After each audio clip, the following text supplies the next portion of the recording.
Students, we have learned a little bit about the mass defect.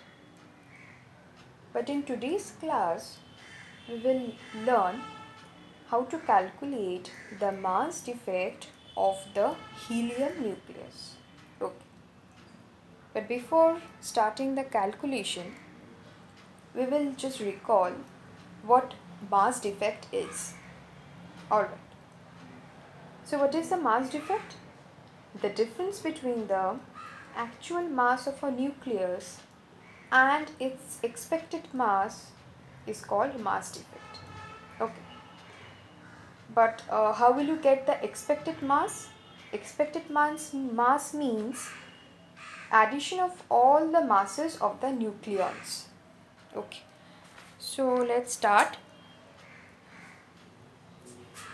Mass defect.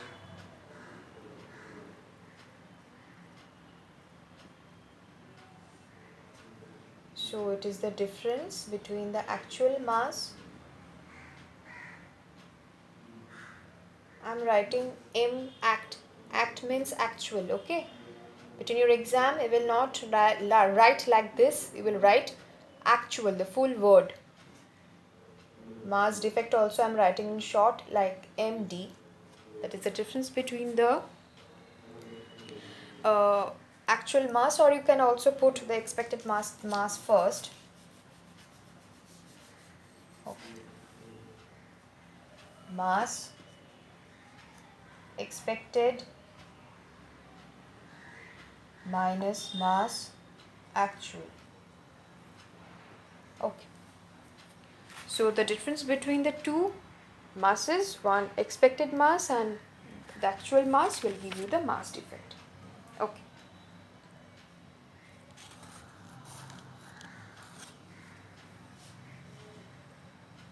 Alright.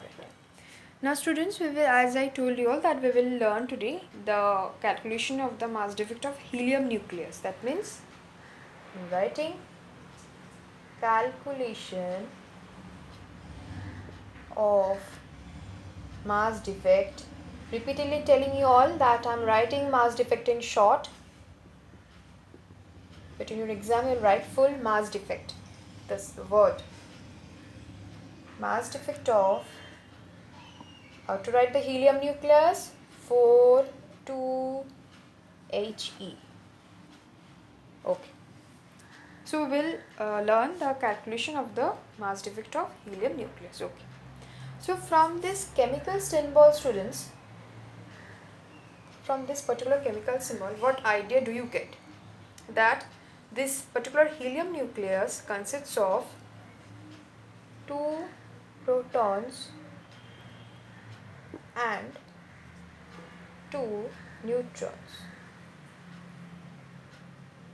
Alright. So, what is the expected mass? What is the meaning of expected mass? Expected mass means the masses of all the, you have to do the addition of all the masses of the nucleons. Nucleons means protons plus neutrons. I'm writing it in short. Okay.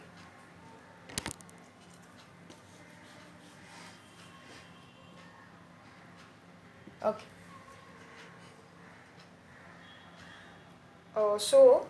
Since your expected mass is the addition of all the masses of the nucleons, and nucleons means the protons and the neutrons.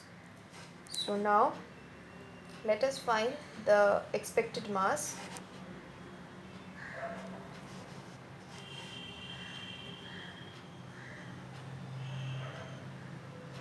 Two into mass of